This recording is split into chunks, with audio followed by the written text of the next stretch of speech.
Cordial saludo para todos.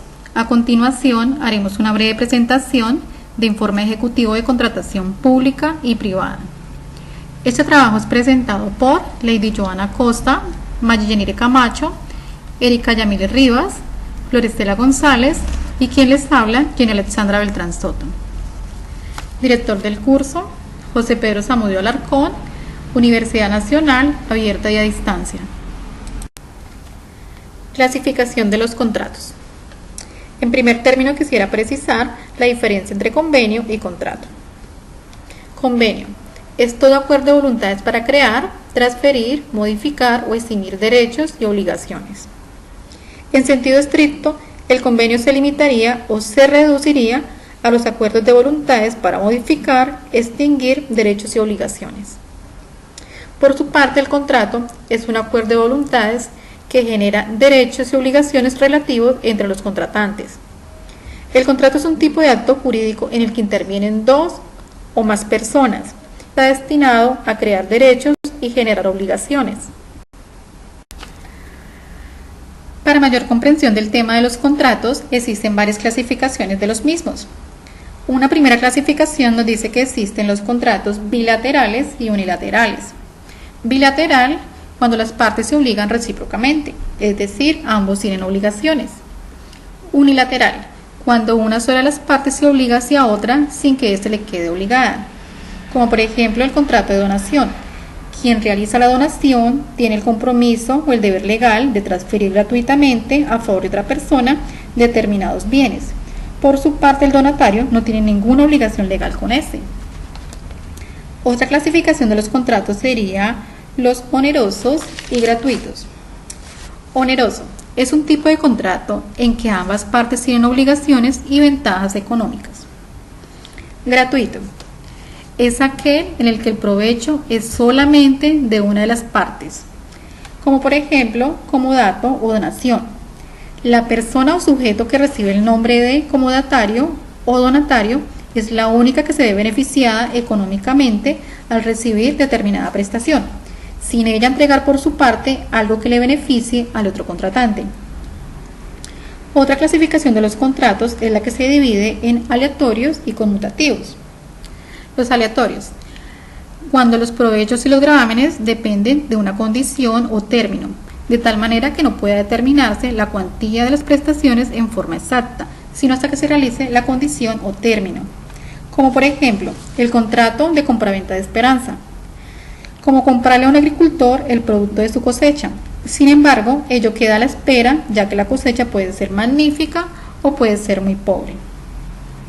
Tenemos los contratos conmutativos, cuando los provechos y los gravámenes son ciertos y conocidos desde la celebración del contrato, es decir, cuando la cuantía de las prestaciones se conocen desde la celebración del contrato. Otra clasificación es la de los contratos principales y accesorios. Los principales son aquellos que existen por sí mismos, no necesitan de algún otro acuerdo de voluntades para existir, como por ejemplo la compraventa, el arrendamiento, el comodato, el mutuo. Son contratos que existen por sí solos, sin necesidad de un acuerdo de voluntades previo que les anteceda o que les dé origen. Tenemos los accesorios, son los que necesariamente necesitan que haya un acuerdo de voluntad previo a este, como por ejemplo la hipoteca, prenda, fianza, también llamados de garantía. Para mayor comprensión del tema de los contratos, existen varias clasificaciones de los mismos. Una primera clasificación nos dice que existen contratos bilaterales y unilaterales. Bilateral, cuando las partes se obligan recíprocamente, es decir, ambos tienen obligaciones. Unilateral, cuando una sola de las partes se obliga hacia la otra sin que ésta le quede obligada, como por ejemplo el contrato de donación.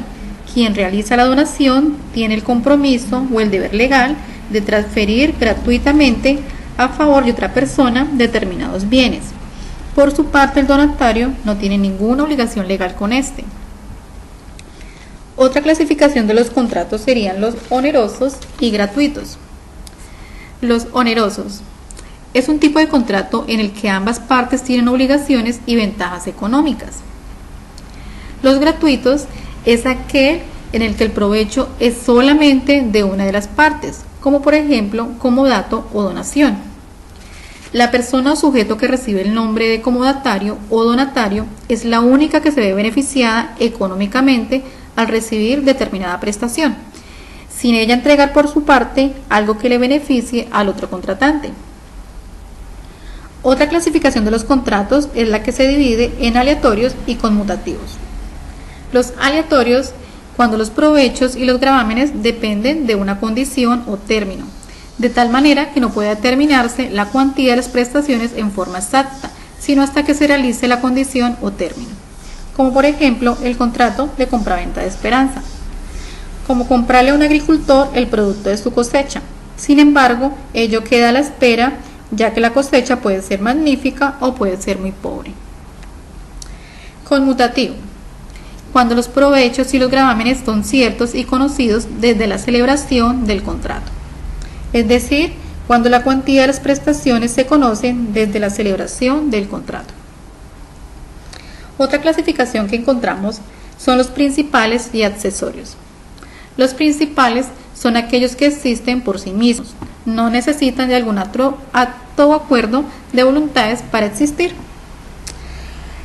como por ejemplo la compraventa, el arrendamiento, el mutuo. Son contratos que existen por sí solos, sin necesidad de un acuerdo de voluntades previo que les anteceda o que le rigen. Tenemos los contratos accesorios. Son los que necesariamente necesitan que haya un acuerdo de voluntades previo a este, como por ejemplo la hipoteca, prenda, fianza, también llamados de garantía. Tenemos otra clasificación de los contratos en los que encontramos los instantáneos, reales o trato sucesivo. Los instantáneos son aquellos en los cuales el surtimiento de efecto y la extinción de los mismos se produce en el mismo acto. Ejemplo, compraventa de contado. Yo pago, me entregan el producto y en el mismo acto se dieron los efectos y el contrato quedó extinguido. Contratos reales o de trato sucesivo son aquellos que se constituyen por la entrega del producto. Entre tanto no exista dicha entrega, solo hay un antecontrato, llamado también contrato preliminar o promesa de contrato, como por ejemplo la compraventa a plazos, es decir, los efectos surgen o se van actualizando en el transcurso del tiempo. Tenemos los formales, son aquellos en los que el consentimiento debe manifestarse por escrito, con un requisito de validez, de tal manera que si no se otorga en una escritura pública o privada según el acto, el contrato estará afectado de nulidad relativa. Tenemos los solemnes. En oposición a los formales, son aquellos que para su validez no requieren que el consentimiento se manifieste por escrito y por lo tanto puede ser verbal o puede tratarse de un consentimiento tácito mediante hechos que necesariamente lo supongan, como por ejemplo el matrimonio por la iglesia. Por último, encontramos la clasificación de los contratos nominados o típicos. Son aquellos que están perfectamente regulados en algún ordenamiento jurídico, tales como las obras públicas, gestión de servicios públicos, suministros, consultoría y asistencia de servicios y trabajos específicos. Tenemos los contratos innominados o atípicos. Son aquellos que no tienen una definición concreta en algún ordenamiento. Los restantes contratos celebrados tendrán la consideración de contratos privados y en particular los contratos de compraventa, donación, permuta o arrendamiento. A continuación, haremos una breve presentación del proceso contractual de una licitación pública. Etapa precontractual.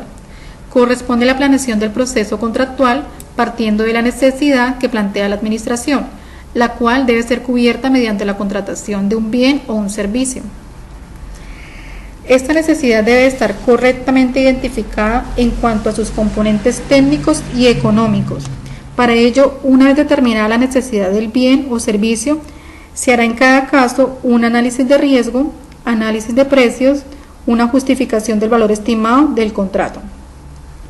Con estos elementos tenemos los insumos necesarios para verificar el plan anual de compras del municipio, la inclusión del bien o servicio a contratar, para posteriormente hacer la solicitud del CDP y elaborar los estudios y documentos previos. Cumplidos estos pasos, se procede a elaborar y publicar el aviso de convocatoria, publicar el proyecto de pliego de condiciones, los estudios y documentos previos, responder a las observaciones que formulen los interesados al proyecto de pliegos con su respectiva publicación, publicar pliego de condiciones definitivos con las modificaciones que surjan como necesarias de las observaciones al proyecto de pliegos, visita de la obra, conformación del comité evaluador, acta de cierre del proceso, informe de evaluación del proceso, audiencia de adjudicación, acto de adjudicación, por último, el contrato. Ya aquí nos encontramos en la etapa contractual. Esta etapa comprende desde la suscripción, perfeccionamiento y ejecución del contrato hasta la terminación del mismo. En preliminares del contrato podemos encontrar la delegación del supervisor o interventoría, el acta de inicio, donde se legaliza el inicio de la ejecución del objeto contractual, anticipo, si hay lugar, esto depende del acuerdo en el que hayan llegado las dos partes, el contratista y entidad, y si quedó estipulada en la cláusula del contrato.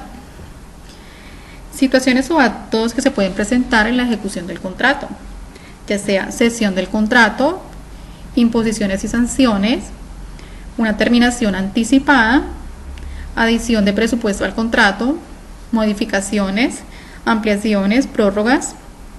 Se puede terminar por cumplimiento o incumplimiento del plazo, o suspensión y reinicio del mismo. Bueno, y ya por último tenemos la etapa postcontractual, que es donde se presenta la liquidación, que es el acto que formaliza la terminación del contrato. La tenemos en modalidad como un acuerdo o unilateral, en término pactado, o también se puede presentar legal. Ya aquí se ajustan las garantías, se presentan los informes por parte del contratista, supervisor o interventor, ya aquí se presentan las actas de recibo final, se presentan también evidencias fotográficas, se hace el pago por parte de la entidad al contratista y por último un paz y salvo por parte de la entidad hacia el contratista. Ya en este punto estamos viendo un flujograma del proceso de contratación, el cual hemos realizado con base a la etapa precontractual, contractual y postcontractual, el cual podemos precisar los pasos de una licitación pública.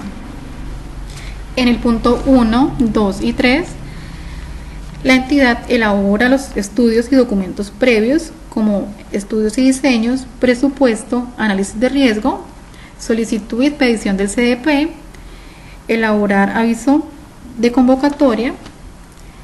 Ya en el punto 4, 5 y 6 se procede a publicar en la página del SECOT el proyecto de pliego de condiciones, aviso de convocatoria, aviso de prensa y demás documentos previos necesarios para el proceso de contratación.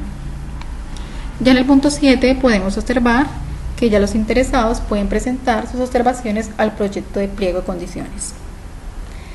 En el punto 8 se desarrolla una audiencia para la revisión y asignación de riesgos.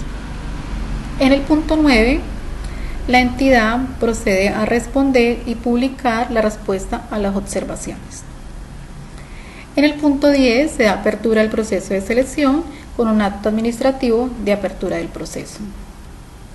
En el punto 11 podemos apreciar que se publica ya el proyecto de pliegos definitivo. En el punto 12, los interesados ya pueden presentar sus ofertas, se genera el acta de cierre. Ya en el punto 13 se procede a evaluar a los contratistas si cumplen o no cumplen con el proceso de contratación. Ya en el punto 14, los proponentes pueden presentar observaciones al informe de evaluación si hay lugar a ello. En el punto 15 se publican las respuestas a las observaciones, como he dicho antes, si hay lugar a ello. Ya en el punto 16 se desarrolla la audiencia de adjudicación, se realiza un informe de evaluación definitivo, se realiza el acto administrativo de la adjudicación del proceso, el auto de audiencia pública de la adjudicación, se realiza ya luego el contrato, el acta de inicio y anticipo, como lo he dicho antes, si hay lugar a ello. Ya en la etapa contractual, como ya lo habíamos dicho antes, se pueden presentar cesión del contrato, adiciones, modificaciones, entre otras. Y por último, la liquidación del mismo. Ya en este punto estamos en la fase 3, auditoría de contratación elegida, donde entraremos a definir qué es una auditoría. Una auditoría es una de las formas en las que se puede aplicar los principios científicos de la contabilidad, donde la verificación de los bienes patrimoniales y la labor y beneficios alcanzados por la empresa son primordiales. Pero no es lo único importante. La auditoría intenta también brindar pautas que ayuden a los miembros de una empresa a desarrollar adecuadamente sus actividades, evaluándolos, recomendándoles determinadas cosas y revisando detenidamente la labor que cada uno cumple dentro de una organización. Entre los objetivos tenemos verificar que la entidad cumpla con las obligaciones establecidas en la normatividad vigente y en especial las consagradas en el decreto 1081 de 2015 y el artículo 19 del decreto 1510 de 2013 en materia del SECOP. Tenemos otro objetivo, que es producir un informe que contenga los resultados del proceso auditado. También hemos realizado un cronograma en el que pudimos manejar nuestros tiempos para así alcanzar los resultados obtenidos en la contratación. Auditoría de contratación elegida. El alcance de esta auditoría comprende el seguimiento a la ejecución de las obligaciones del contrato suscrito por el Departamento del Guainía, así como la aplicación de la normatividad que regula la contratación estatal, durante las etapas precontractual, contractual y postcontractual. Proceso auditado. Licitación pública 001 de 2013. Entidad contratante, Departamento del Guainía. Objeto del contrato, construcción de 5,91 kilómetros de vía urbana del municipio de Inírida. Valor del contrato, 8.739.900.853 pesos. Ya aquí podemos evidenciar algunos hallazgos, los cuales le hemos realizado a la licitación pública elegida. Entre los hallazgos tenemos el hallazgo 1, el cual, revisado los documentos publicados en la página del SECOT 1 de la licitación elegida, se puede evidenciar que no se cargó la propuesta presentada por el contratista ni soportes que sustenten su idoneidad y experiencia para contratar. Tenemos el hallazgo 2, cargue extemporáneo de documentos en el SECOT. Realizada la auditoría de los documentos, podemos evidenciar que el acta de inicio del proceso fue publicada el 27 de noviembre de 2015, cuando se firmó el día 20 de junio de 2013. Se publicó un año y medio después de iniciar la ejecución, violando el debido proceso y derecho a la información pública a la ciudadanía en general. Tenemos el hallazgo 3, el cual no se evidencia en informes de ejecución de la obra por contratista ni supervisor del contrato, como tampoco actas de entrega ni material fotográfico que sustenten la correcta ejecución del objeto contractual. Tenemos el hallazgo 4, el cual se realizó una validación de los documentos subidos a la plataforma del SECOT 1 y en su mayoría no contienen sus correspondientes, el cual hace dudar de la veracidad del mismo. Ya después de haber realizado la auditoría de la licitación pública elegida y encontrado algunos hallazgos, procedemos a realizar nuestro mapa de riesgos, donde encontramos en actividad del primer hallazgo ausencia de documentos de obligatoria publicación en el SECOT. Como riesgo tenemos incumplimiento de la normatividad vigente en la materia o del procedimiento establecido. En la descripción del hallazgo, como ya lo habíamos dicho, No se cargó la propuesta presentada por el contratista ni soportes que sustenten su idoneidad y experiencia para contratar. En posible consecuencia, omisión del deber o desconocimiento. Es un impacto alto de probabilidad media o baja. En control existente, podemos ver que se puede presentar una actualización de la normatividad jurídica o capacitaciones, pueden implementar capacitaciones al personal. El nivel de riesgo es medio. Las acciones de las cuales la empresa puede adoptar sería el seguimiento a todos los documentos contractuales, anticipación, actualización de manual de contratación y velar por el cumplimiento y actualización de la normatividad, entre otras. Y así sucesivamente realizamos nuestro mapa de riesgos con los hallazgos realizados a la licitación pública. Bueno, y así concluimos con la clasificación de los contratos, proceso de contratación y plan de auditoría interna integral, mediante el cual se determinó el objetivo, el alcance y el cronograma de auditoría, los cuales cumplen con las disposiciones, procedimientos y exigencias contenidas según los decretos de apoyo y la guía suministrada por la Contraloría. De igual forma, se pudo determinar que si bien el proceso dispone de procedimientos y controles para el desarrollo de su gestión, es importante fortalecer la aplicabilidad eficaz de los mismos, los cuales deberán ser tratados en los planes de mejoramiento correctivo y preventivo de la entidad.